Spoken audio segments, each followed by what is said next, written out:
அனைவருக்கும் இனிய வணக்கங்கள் போல நான் உங்கள் அஜய்குமார் பெரியசாமி. இந்த வீடியோவை பார்த்துக்கிட்டு இருக்கிறதுல பார்லேஜி பிஸ்கட் சாப்பிடாதவங்க யாருன்னா இருக்கிறீங்களான்னு சொல்லி கேட்டிங்கன்னா கண்டிப்பாக இருக்க மாட்டாங்க. எல்லாருமே இந்த பார்லேஜி பிஸ்கட் அப்படிங்கிறத ஒரு தடவையாவது சாப்பிட்ருப்பாங்க.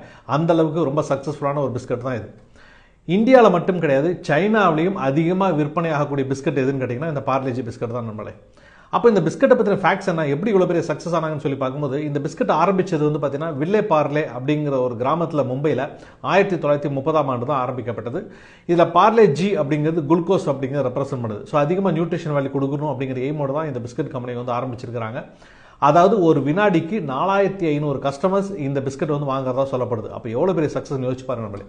அதே மாதிரி பிராண்டிங்கில் ஆரம்பத்தில் நீங்கள் ரொம்ப ஸ்ட்ராங்காக இருக்கிறாங்க. அதான் நீங்கள் வேற எங்கேயா ரூமில் இருந்தீங்கன்னா கூட ஹாலில் டிவி ஓடிக்கிட்டு இருக்கும்போது டின் டின் டின் அப்படின்னு சவுண்ட் வந்ததுன்னா நீங்கள் பார்லேஜின்னு சொல்லிடுவீங்க. அந்த அளவுக்கு இங்கே ஃபீல்டில் ரொம்ப ஸ்ட்ராங்காக இருக்கிறாங்க.